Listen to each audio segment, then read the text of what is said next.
Hi guys, it's me, HD, and welcome to this race preview for today's 2021 Belgian Grand Prix. Hopefully you guys are doing well, and hopefully, no matter what time it is in your part of the world, hopefully you're having the best day so far you can possibly be having.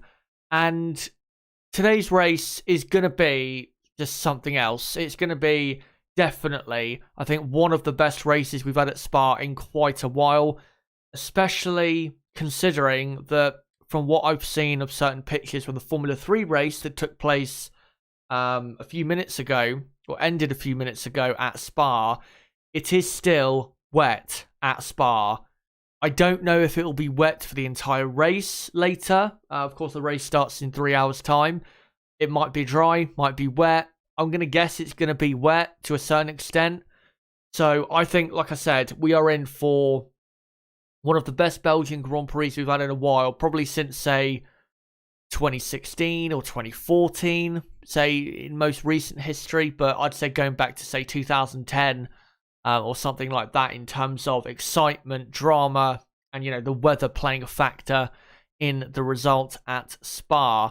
I don't think we've had rain in a race at Spa since 2010, if I'm correct in saying that. So it'd actually be a bit of a first for the first time in a while, 11 years.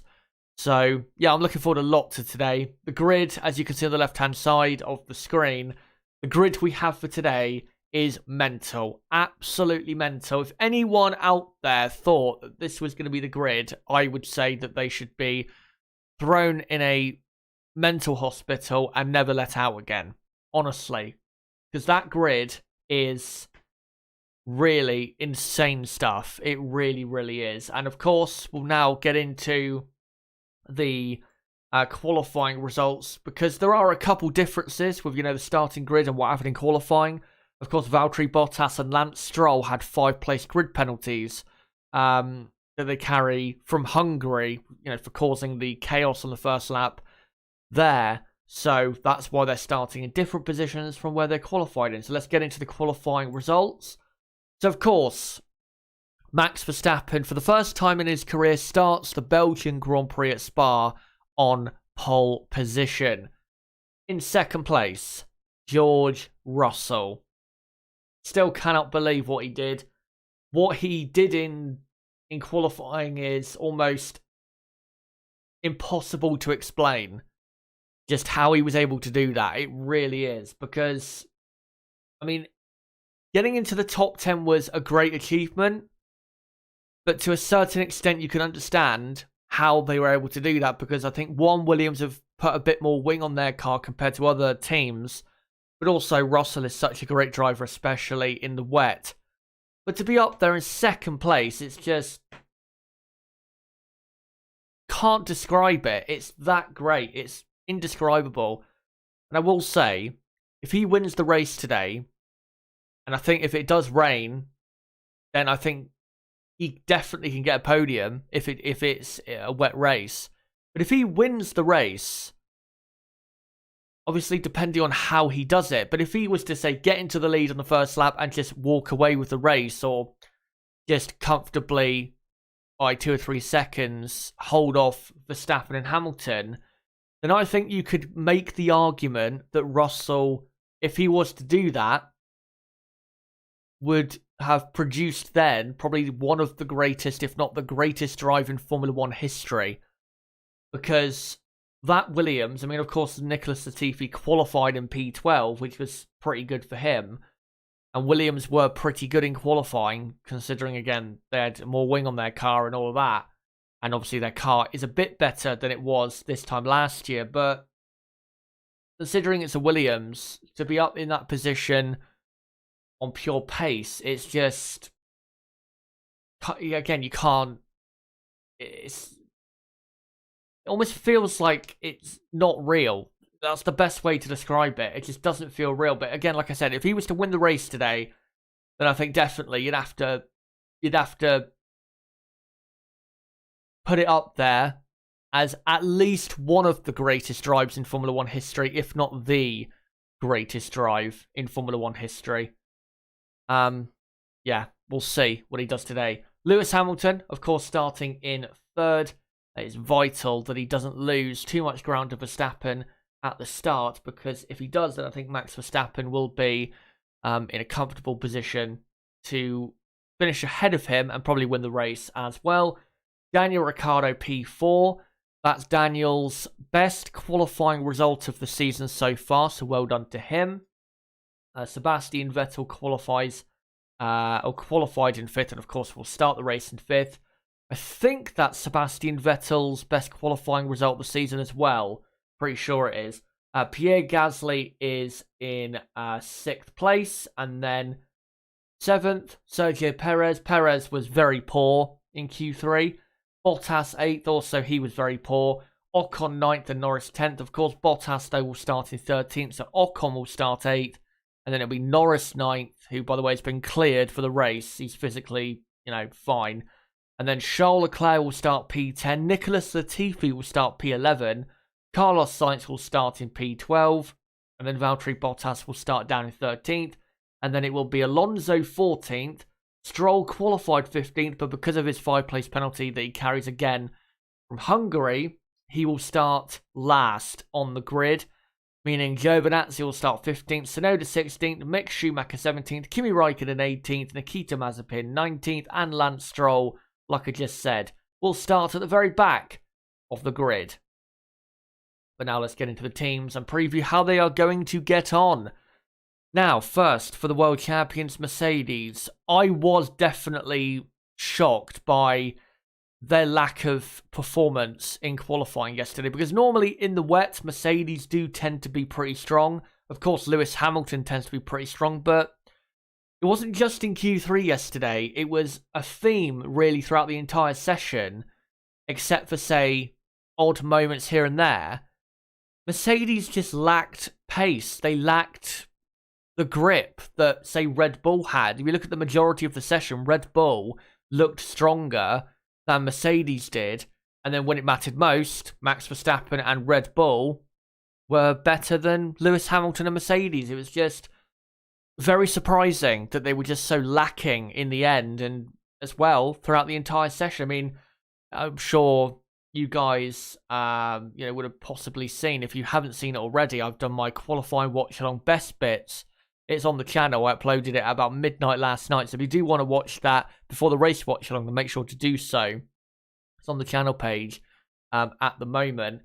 And you can, hear it in that part of the stream where at the end of Q2, right before Hamilton and Bottas completed their final lap, they were both in the drop zone. So, like I say, Mercedes just didn't really have any real stunning speed or grip that we're used to them having in those conditions. And we will get on to why in a few moments' time when I get into the sector time data, because I think you can really see there the reason why Mercedes were so poor in comparison to what we thought they were going to be like. And also, if it is wet today, it doesn't bode well for what's going to happen today. But yeah, Mercedes not good enough. I still think Lewis Hamilton can win the race, because he is still, of course, Lewis Hamilton, for me, the greatest of all time. Mercedes are still, for me, the greatest team, the current Mercedes team, the greatest team that has ever been. So they can still easily win the race today. But given what we saw yesterday, I just think Verstappen and Red Bull are the clear favourites today, because Hamilton and Mercedes on a consistent basis in qualifying did not seem to be confident in what they had. So I think with Hamilton today, really, I mean, at least second is where he needs to finish. I think if he does finish in second and Verstappen first, and I think unless Verstappen gets the fastest lap, pretty sure Hamilton will still have the championship lead going into the Dutch Grand Prix at Zandvoort. But it's going to be a very tough race for Hamilton. If he's going to win the race, it's going to have to be one of those epic drives that he's produced over the years. He's produced plenty of them, but his competition, I think at the moment, is the toughest he's had for quite a while.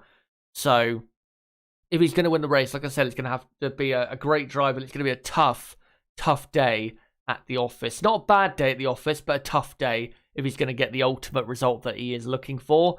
And for Valtteri Bottas, I mean, poor in Q3. And if it is wet, which I think it will be probably, then I don't think Bottas is really going to move from 13th on the grid. Maybe he'll nick a couple points, but I don't think he'll really do anything. Because, like I said, the Mercedes doesn't have as much grip, really, as the Red Bull, seemingly.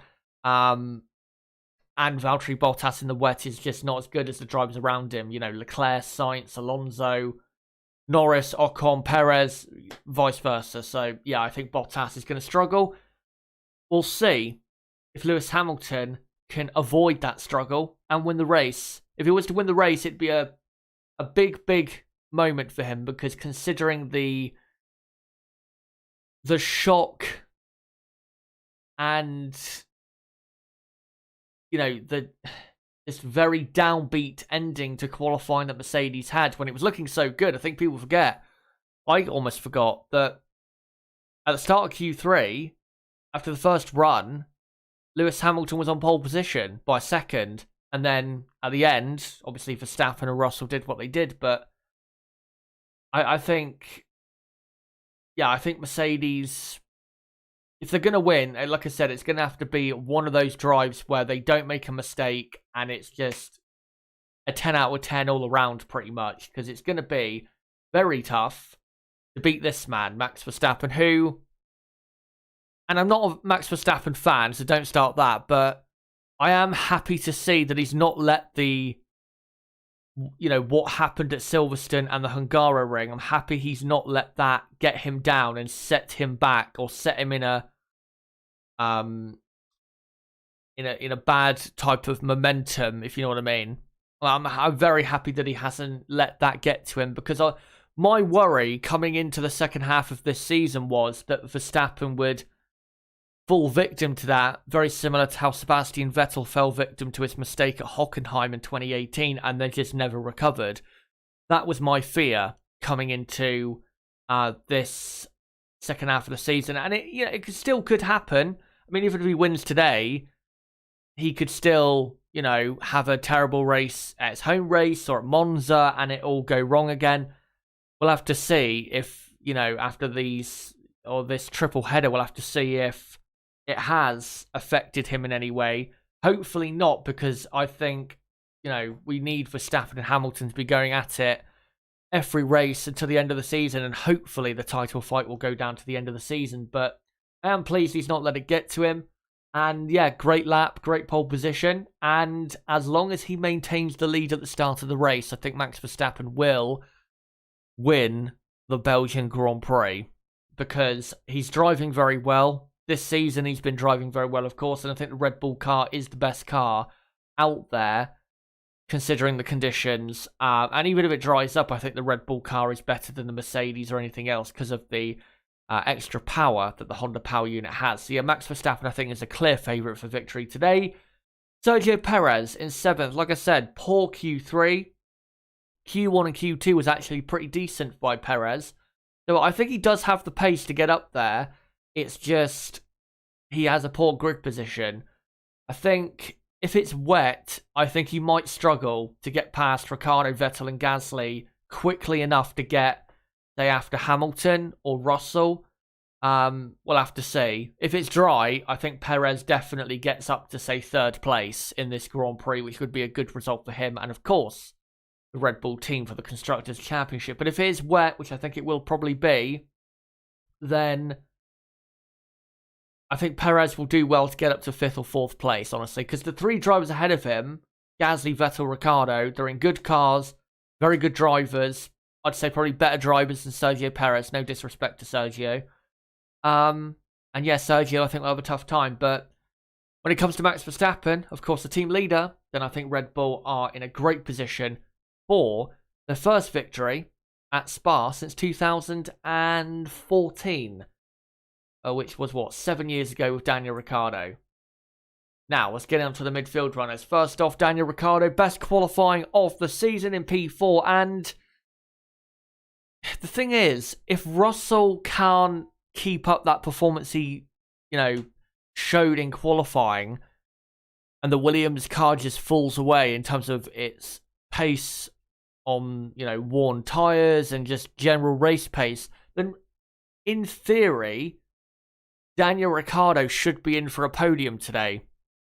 In theory. Of course, Formula One, when it, rains at Spa, Formula One races are just mental if you look at the history of them. So it doesn't mean it's a clear-cut thing that if Russell doesn't quite have the pace to be up anywhere near there, that Daniel Ricciardo is going to finish up in third place. But you'd have to say, given the pace of McLaren normally over a race, and Daniel Ricciardo's pace during a race, you'd have to say, like I said, Daniel Ricciardo, if Russell is struggling for pace and if the Williams is struggling for pace, you'd have to say that Daniel Ricciardo is in a superb position. He really is. And if it is dry, then even better, because Ricciardo then will definitely, I think, beat Russell and the Williams, and maybe then have enough pace to hold off Sergio Perez behind and get a vital podium for McLaren. And obviously it'd be Ricciardo's first podium of the season, which is quite amazing considering Norris has had, was it 3 podiums I think Lando's had so far this season? So yeah, that'd be very, very great for him. And of course, Lando Norris starting in 9th. If it's wet, watch out for him, because I think he could come through possibly and get a podium, because his pace in qualifying, you saw, he topped Q1 and Q2. Who knows what he would have done in Q3 without that crash? So watch out for Lando Norris. I think McLaren are in for a very good day. I think they clearly have better pace than Ferrari. Of course, their main rivals in the Constructors, and they are level on points with Ferrari in the Constructors' Championship. So I think McLaren are in for a good day, and I think do have the pace for a very, very strong result. Now, with Ferrari, I think when you look at yesterday's result, you may think, Ferrari are lacking the pace. Now, I still think Ferrari are a bit off pace-wise where I thought they would be, but I do think their lack of power is playing a factor in that to a certain extent. Because even though, yes, it's wet and it's not totally flat from the exit of La Source all the way to Les Combes, because of course, Eau Rouge and Raidillon, you're having to lift off and, ease the car through there, so you do need grip through there. But I think still the lack of straight line speed on the Kemmel Straight, and also the straight going to and also through Blanchimont, I think that is playing a factor, but it wasn't as big of a factor yesterday in why they qualified 11th and 13th and are starting to race in P10 and P12. The reason is because Ferrari, by their own admission pretty much, their last good laps they did in Q2, they did them too soon. If they had done them, a minute later and finished their laps a minute or minute and a half later, because the track was ramping up and improving, they probably would have got both cars into the top 10.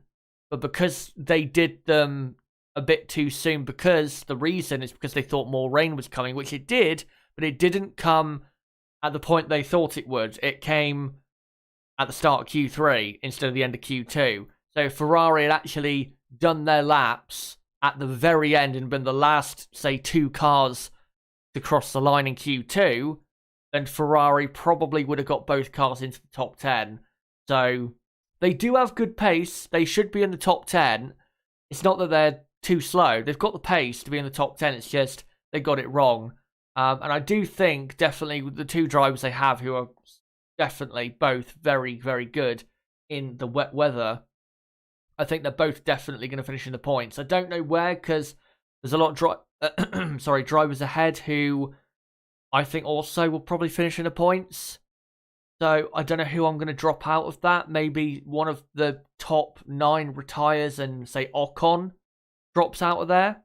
We'll have to see. But I think both Ferrari drivers will find a way into the top 10 in the race. And yeah, I think Ferrari, like I said, they definitely have the pace. If you are a Ferrari fan, don't worry. They're not as bad as I think maybe you would think going into the race. Now, before we get into the rest of the teams, and there's plenty to say about the rest of the teams, let me, in a moment, get onto the sector times data and look at, who was quick where, why certain people ended up in certain positions due to how they were doing in certain sectors. I'll get onto that in just a moment. Just want to say, don't forget to subscribe, guys, if you are new to the channel for more content like this, because I will be live later today at 1:30 PM UK time, so in 2 hours and 10 minutes with Nib, hopefully, for the race watch along for the 2021 Belgian Grand Prix. So don't forget to come along to that and subscribe to the channel. Bottom right of the screen, you can do it there. Just go to my channel page and do it there. Whilst you're there, hit the notifications bell, and as well, smash the like button and share this video and channel everywhere you can. And also, just want to say, again, if you are not in the know, I am now uploading stream clips, which I will be doing at the start and possibly middle of next week as well, to fill out the content and keep you guys entertained in between races and that. And I will also say that I know the qualifying watch along best bits came out late last night. There's a couple of reasons for that. One, I didn't know how long it was going to take really to get it out. I was a bit anxious about it, and I was probably taking a bit too much time over it. But also I was distracted by a certain football match, because obviously I'm a Chelsea fan, so I was watching that pretty much, but between 5:30 and 7:30. So sorry that it came out at midnight, but I've now worked out how long it takes to, from start to finish, to edit them and get them uploaded. It should take me, from now on, a qualifying or even a race watch along best bits, to edit them and get them uploaded. It should take me about 3 to 3.5 hours at most. So next weekend, as long as the session finishes, the qualifying session finishes at 3 PM, like it should, then I should be able to get the qualifying watch along best bits of the Dutch Grand Prix out by, say, 8 PM or 9 PM UK time. So sorry about that, but like I said, it's my first time doing it, and I'm definitely going to improve on the timing on that. And the race watch along best bits will probably be uploaded tomorrow at, say, midday. If, though, there is an incident to analyse, then I'll delay the race watch along best bits to Tuesday, and then the incident analysis video will come out on Monday instead. So I'll let you guys know about that. But yeah, just a little update there for you guys. But now let's get into the sector time data. And here you go. So if we start off at the very top, you can clearly see why Mercedes struggled. So in Sector 1 and Sector 3, Lewis Hamilton, the quickest pretty much in the power-dominant sectors of Sector 1 and Sector 3. But in Sector 2, you can see quite far down. And even Bottas a lot higher up in the power-dominant sectors of Sector 1 and Sector 3. And again, in Sector 2, the part of the circuit where you need that grip to really carry you through, and it really is Sector 2, the most important sector, or on the track, especially in qualifying. Mercedes lacked a lot of pace. They really, really did. You can see both Red Bulls in Sector 2 ahead of both Mercedes there. But then in Sector 1 and Sector 3, Mercedes are either level with Red Bull, dead level, or just ahead. The reason I'm going to say is I think Red Bull had more wing on than Mercedes, which I can understand why Mercedes are doing that if that is the case. Because in dry conditions, Red Bull, if, say, they're both running the same rear wing size, Red Bull should be quicker around this circuit in the dry, purely because Red Bull have the better straight line speed. So I think that's why Mercedes was so quick in those sectors, because again, I think they took some wing off to not allow Red Bull to have so much, grip in those sectors, and they're definitely running less wing than Red Bull. So, of course, we'll watch out for that at the start of the race. If Lewis Hamilton was to get a run on Max Verstappen, and I'm sure Lewis Hamilton is going to be very quick, on the Kemmel Straight, for example, on the first lap when he gets into the slipstream of really anyone. Because you can see in Sector 1, Hamilton, his best Sector 1 is half a second quicker than Verstappen. And then in Sector 3, they're pretty much level. I mean, Sector 3, I'd say is less power dominant than Sector 1 in wet conditions, because in Sector 3 you do have to lift off a couple times, but Mercedes, I think, definitely running less swing than Red Bull, and that is costing them in the wet, without doubt. And I think if it is wet, then I think Red Bull, like I said, are going to win this race, because you can see in Sector 2, not massively, but in Sector 2, Red Bull, where a lot of the corners are, Red Bull are a tenth or two quicker in those sectors. So I just think unless Mercedes on the first lap can get ahead of Verstappen using that extra straight line speed they have because of having less wing on, they use that well, then I think Mercedes are in play for possible victory. But if not, if they can't use that, then I just think eventually Red Bull will just pull away progressively, because they'll have the grip to keep the Mercedes at bay and, like I said, gradually pull away. So I think that's really where Mercedes are struggling. I can understand why they've done that, because they want to offset Red Bull's advantage there when it comes to straight line speed. So yeah, completely understand that. Now, when it comes to Russell in the Williams, really, except for Sector 3, in Sector 1 and Sector 2, he's pretty much in the top, 6 or 7. And I can't really, to be honest, tell massively, where the Williams is strong, because they tend to be consistently, in a certain part of the field in all of the sectors. So I'd say really Williams, I mean, they were probably running more wing, but it didn't affect them to the point where they were, not that quick at all in Sector 1 or Sector 3, but very, very quick in Sector 2. They were pretty much quick in all of the sectors as a team.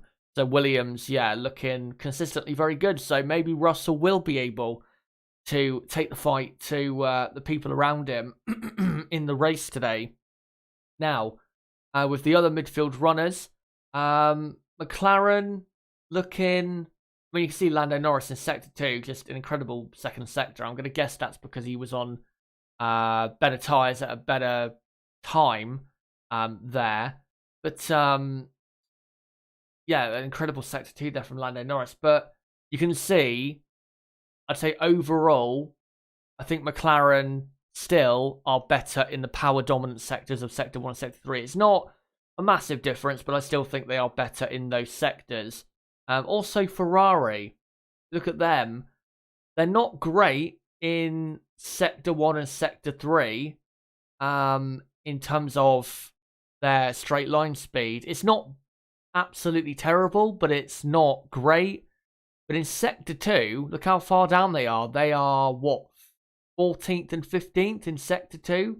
I don't know if, again, that might be because of them not being out at the best time for track condition at the end of Q2, but I think also, and I think you could see it with the picture I showed here, Ferrari's rear wing is a bit skinnier than others. Let's just compare it a minute. So, yeah, I'd say it's probably skinnier than that McLaren rear wing that you can see there. And I think, they're lacking from the power unit clear, power to compete with, say, the Honda power or Mercedes powered teams.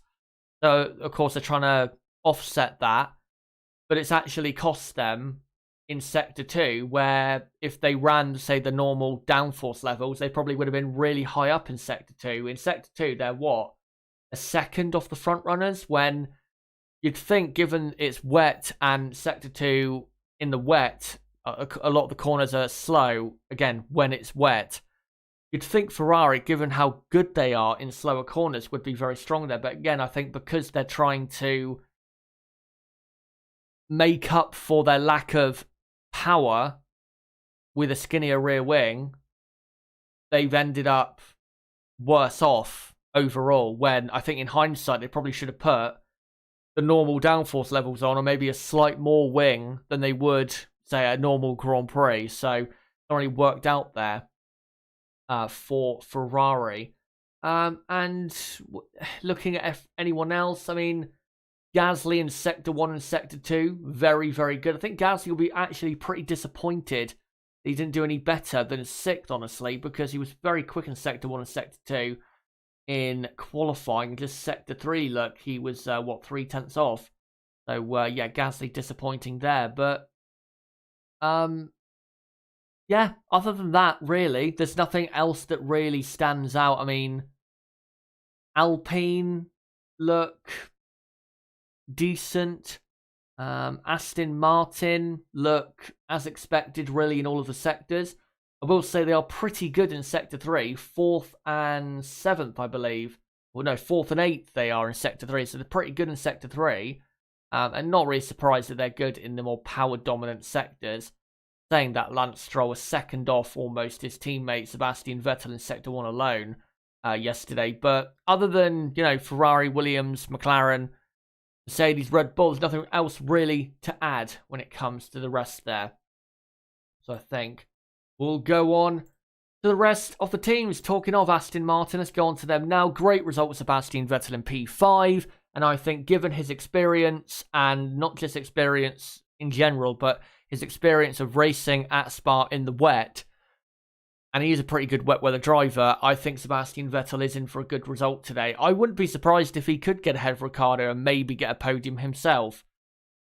It would be great for the team, really, if he could make up for that, you know, lost 18 points from Hungary, which really, I think, are going to cost that team a lot at the end of the season, because now they're, 30 points away from Alpine, who are now 5th. So, yeah, I think that's going to cost them big time unless they can make that up very, very soon. And I think this race is a good opportunity for that, you know, for that to happen. So we'll see if he can do that. But I think definitely Vettel will finish definitely in the top 6. But really, if you're Sebastian Vettel, considering the talent you have, I think he's got to be aiming for a top 4 finish, really, in this race. Considering Alpine are quite low down, and AlphaTauri have only got one car in play, and Tsunoda's not going to really come through. Stroll might come through, because Stroll is a very good wet weather driver. So, you know, I think Aston Martin, if they could get, say, 4th or better, with Sebastian Vettel, and Lance Stroll could come through and nick a point or two, that'd be a very good day for the team. But yeah, Sebastian Vettel definitely should be aiming for a top 4 finish today, because he has the pace, and the Aston Martin car, as we've seen in the wet this weekend, has been pretty good. Next up, AlphaTauri, Pierre Gasly up in 6th place. I mean, how many times has Pierre started in the top 6 on the grid for a race this season? It's been like 7 or 8 times. He's incredible when it comes to pace over a single lap. We saw that last season, but this season that's just continued even more. And I think Gasly today, I think he'll probably be aiming for, say, a podium as well, considering that Russell is up in 2nd, and I think they'll be gunning for him. I'm hoping that the Williams will drop off its pace. But I think realistically, considering the AlphaTauri car's limits and the drivers ahead of him, you know, Ricciardo, Vettel, and also Perez behind, I think realistically, I think Gasly's in for, say, a 6th or a 7th. I don't think Gasly's going to finish up in 4th or 3rd place. I don't think the AlphaTauri is quite good enough in the wet, and I just don't think Gasly will be as good today as Ricciardo or Vettel. I just think Ricciardo and Vettel have more pace in them this weekend, and I think have that just extra bit of experience that, of course, will help during the race as well. But I think Gasly will still get a good result. Like I say, 6th or 7th is still a pretty good result. And like I said, Yuki Tsunoda, I don't believe will come through to score any points, because he just doesn't have any confidence at the moment. Next up for Alpine, Esteban Ocon 8th. I would be surprised, very surprised, if he was to hold on to that. I think Norris definitely gets ahead of him. And I'd have to say, unfortunately, I think Leclerc and Sainz get ahead of him as well. I don't think Ocon, I mean, he has the pace within himself. I just don't think the car is quick enough to compete with Norris, Leclerc, Sainz, and maybe even Valtteri Bottas as well. So I just don't think Ocon will be able to do that. I think Fernando Alonso might be able to nick a point, but honestly, I would not be surprised if Alpine scored no points today, because I just don't think they have quite in the wet enough pace. I'm hoping to be, you know, proved wrong, but I just don't think they really have enough speed in hand to really get a good result today. Alfa Romeo, what else is there to say? They're absolute shit. And now let's get on to Williams. The biggest story, of course, from qualifying is George Russell qualifying in second place. Just wow. Just wow. What can he do, though, in this race? Now, if you look at qualifying, of course, qualifying 3, got up into second place.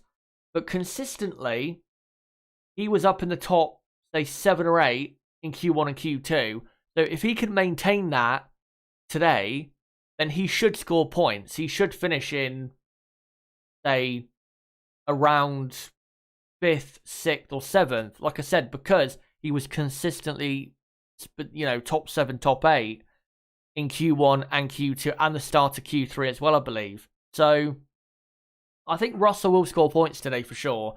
I think unless he gets a bit of bad luck or makes a mistake, I think Russell will finish in the points today. And I will also say, watch out for Nicholas Latifi, because he was pretty good in qualifying yesterday, and I think it's been overshadowed by how good Russell was. Of course, Russell was amazing, but I thought Latifi did very well as well. So let's not discount what Latifi did as well. Splitting the Ferraris on the grid, that's a great achievement, and I think shows that Latifi absolutely deserves to be on the grid next season in the Williams. Now that Mr. Dickdom has done it yet again. Of course, Dan Tickdom I'm talking about. If you don't know, Dan Tickdom has been dropped as a Williams development driver. And the reason, Williams have not said it's the reason, but we know it's the reason. Basically, Dan Tickdom, he streams on Twitch, I believe. Basically, and maybe he was exaggerating, but I think probably does think it, to be honest, knowing the way he is. Basically called Nicholas Latifi shit on his stream. And then, a day or two later, he gets dropped. So Dan Tickdom is out of the picture. The only other driver I could see maybe getting in is a Jack Aitken, but even him, I don't think will get in. So I think, honestly, Nicholas Latifi will keep his spot, and it deserves to. He's ahead of Russell in the Drivers' Championship. So, come on. But, yeah, we'll see what Russell does. I can't really add too much about Williams because of how shocking Russell's performance was. I just don't know. There's no gauge of, can he maintain that? So it's very hard to say whether he can, but I think definitely he will finish in the points. And if Latifi gets a points finish as well, then wow, 2 points finishes in a row for Williams and possibly 2 double points finishes in a row. That would be just incredible, and I really hope they can get that. But guys, that is the end of this race preview, and like I said, I will be live in just under 2 hours from now with Nib, hopefully, for the race watch along for the 2021 Belgian Grand Prix, and then later live at 7 PM UK time to review the Belgian Grand Prix and the events of the race. So don't forget to tune into those streams, and if you are new to the channel, don't forget to subscribe and hit the notifications bell for those streams coming later today, and also the stream clips, of course, coming at the start and possibly middle of next week. Also, don't forget to smash the like button, share this video and channel everywhere you can, and as well, don't forget to join my Discord server, link below in the description. Very active server. Whether there's an F1 race on or not, it's just an active server, period. Sometimes a bit too bloody active. But yeah, don't forget to join that. It'd be great to have you in our very active community. And yeah, thank you guys for watching. And until my race watch along in, an hour and 50 minutes, it has been me, Chazza HD. Goodbye.